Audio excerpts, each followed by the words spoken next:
새벽에 모든 대제사장과 백성의 장로들이 예수를 죽이려고 함께 의논하고 결박하여 끌고 가서 총독 빌라도에게 넘겨주니라.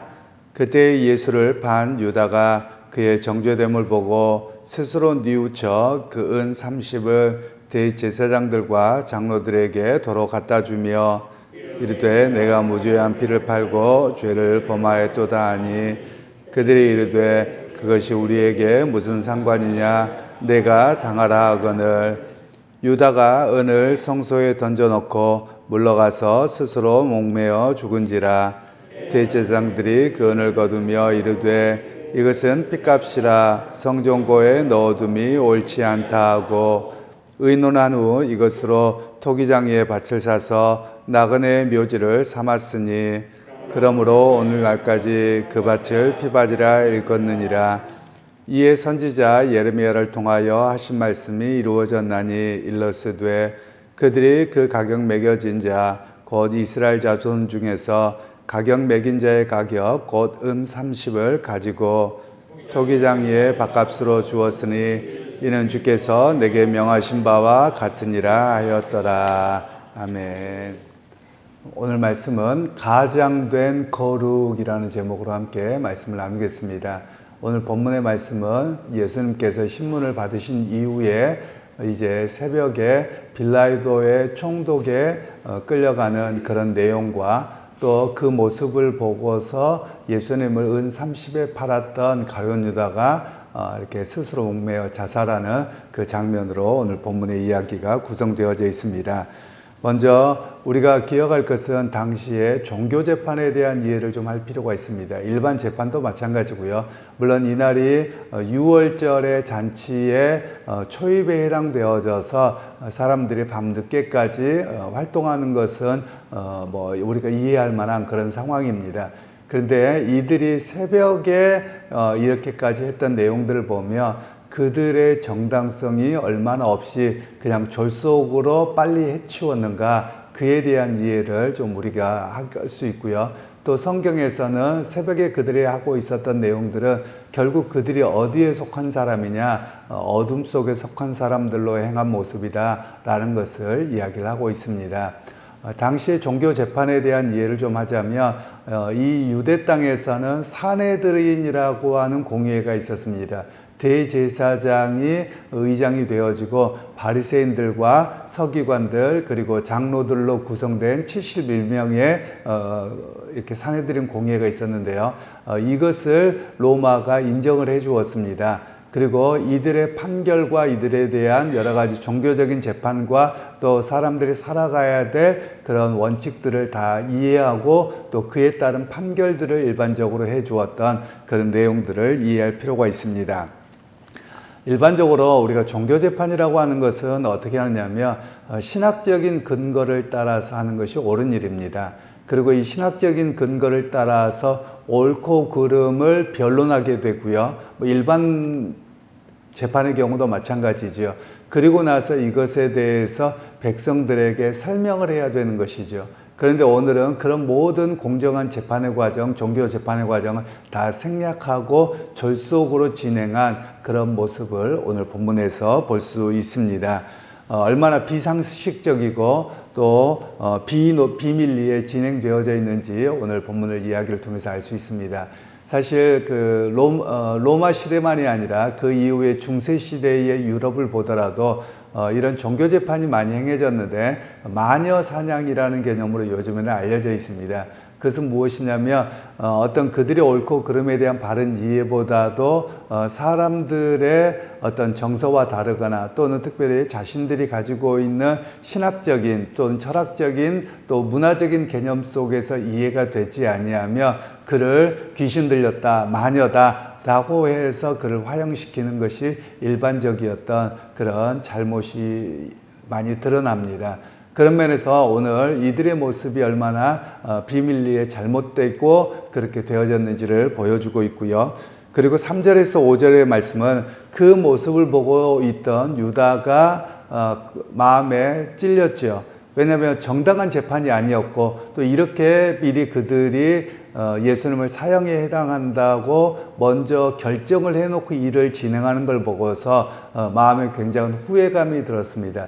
그래서 그가 대제사장에게 찾아가서 은 30을 돌려주면서 이렇게 그 모든 것들을 돌리려고 했던 그런 모습이 이 본문에서 나오지요. 그러면서 그가 하는 이야기가 내가 무죄한 피를 팔았도다 라고 이야기를 합니다. 예수님이 무죄하다는 것을 그는 알고 있었던 것이죠. 그러면서 아마도 유다는 어떤 생각 속에 예수님을 은 30에 팔았을까, 좀 이런 생각을 해봅니다. 이 본문의 내용 때문에.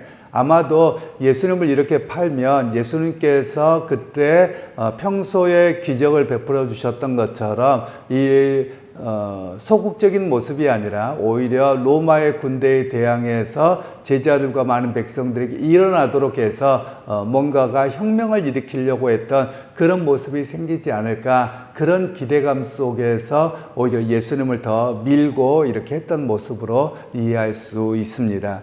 그런데 그는 그렇게 했을 때 대제사장이 하는 이야기가 그게 우리와 무슨 상관이 있느냐라고 이야기를 합니다.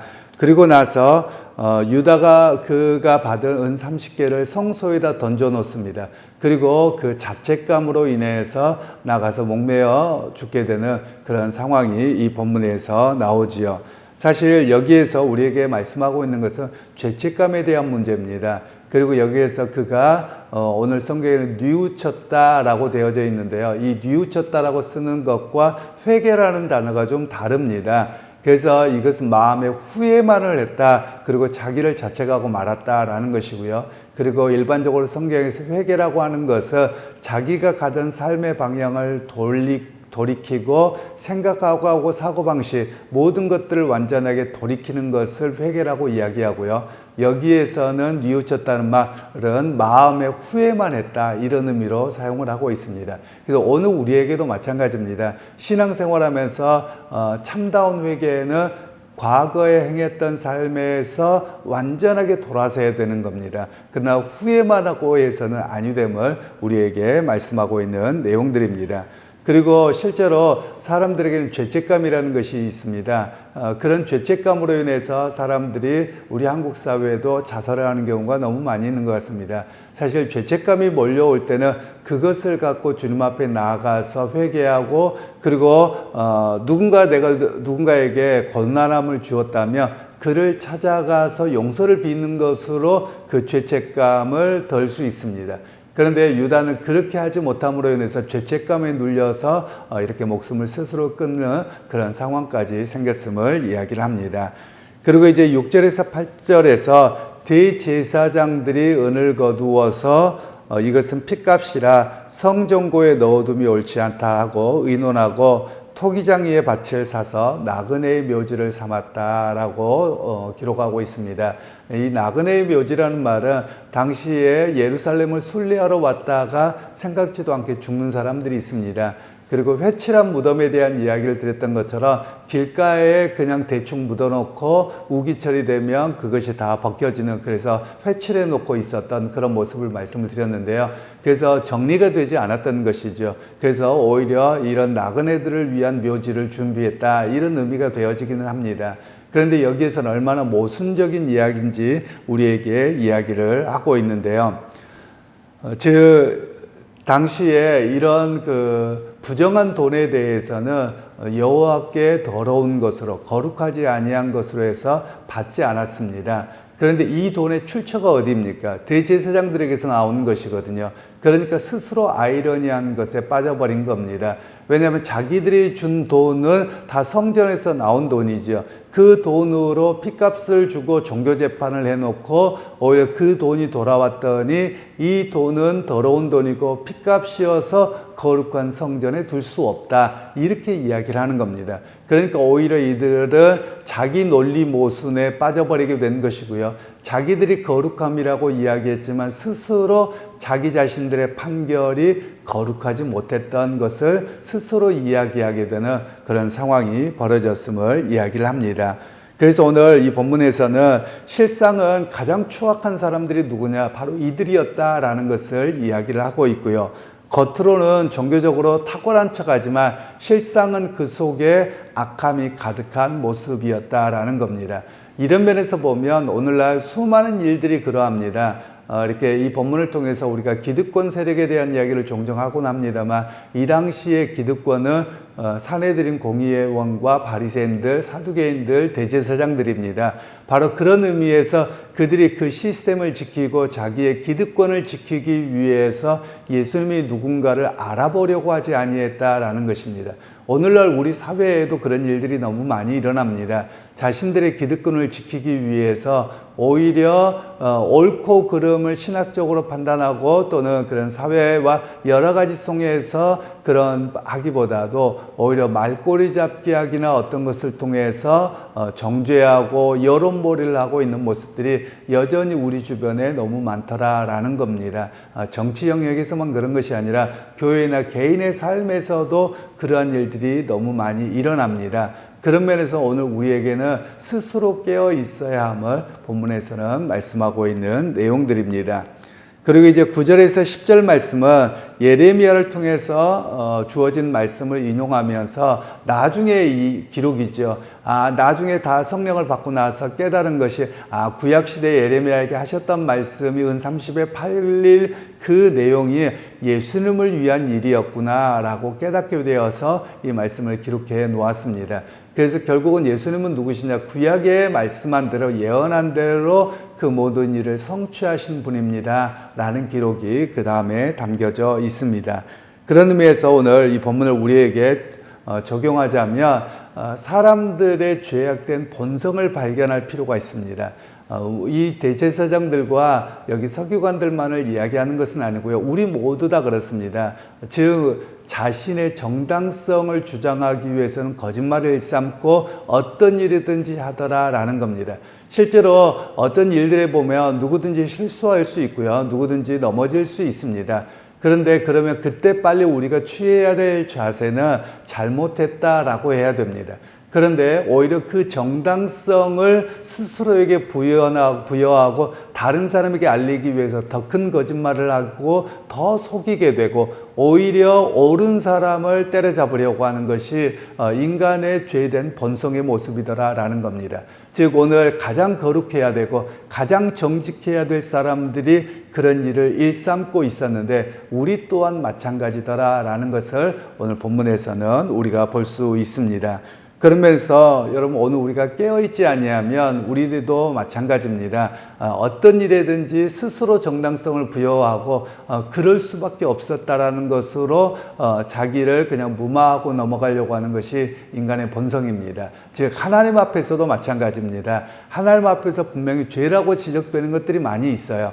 그런데 오히려 하나님 앞에서도 그것을 속이려고 하는 것이 인간의 죄된 본성인 것을 우리가 깨닫고 얼마나 하나님 앞에서 나의 죄인됨을 고백하고 회개 자리에 서야 되는가를 오늘 본문을 통해서 우리가 알 수 있습니다. 그리고 진정한 거룩이라고 하는 것이 무엇인가를 생각하게 합니다. 진정한 거룩은 속 사람의 변화입니다. 그런데 오늘 이 대제사장들과 서기관들과 장로들의 모습을 보면 오히려 그들은 거룩한 옷을 입고 거룩한 직분에 있습니다. 그런데 그들이 행하는 모습은 거룩한 것이 아니라 가장 사악한 모습입니다. 그런데도 여전히 그들은 무엇을 이야기하고 있냐면 거룩으로 가장된 그 역할들과 그런 여전히 사람들을 호도하고 하는 모습들이 있었다라는 것입니다.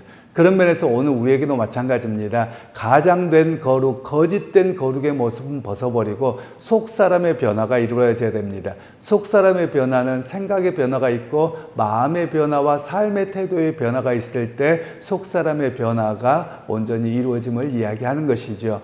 그러기 여러분 오늘 우리가 하나님 앞에 기도할 때 하나님 앞에서는 속일 수 없습니다. 사람들은 그럴싸하게 속일 수 있고요. 화려한 옷과 종교적인 어떤 모습들을 통해서는 사람을 속일 수는 있습니다. 그러나 우리의 속 사람은 하나님 앞에 그대로 드러나는 것이지요. 그렇기 때문에 우리가 오늘 또 하나님 앞에 기도할 때 하나님 내 속 사람의 변화가 이루어져서 내 삶의 자세와 태도와 모든 것들이 거룩함으로 하나님 보시기에 합당한 사람으로 드러나게 하옵소서. 그런 고백이 필요합니다. 우리는 종종 이런 표현들을 하더군요. 서양 사회와 우리 한국 사회가 조금 차이가 나는데요. 그건 뭐냐면 서양의 모두가 그렇지는 않습니다만 제가 기독교 학문과 철학과 여러 가지를 배울 때 크리스천들에게 강조하는 게 있습니다. 그게 뭐냐면 코람데오, 하나님 앞에서라는 삶입니다. 그래서 하나님께서는 속사람과 우리의 의도와 모든 것까지 보기에 하나님 앞에서 정직하게 살아야 된다. 사람을 무서워하기보다 하나님을 무서워해야 된다. 이렇게 우리는 가르치고 배웁니다. 그런데 실상의 사람들을 보면 하나님은 눈에 안 보입니다. 그러니까 사람들에게 말되는 게 더 무서운 거예요. 실질적으로는요.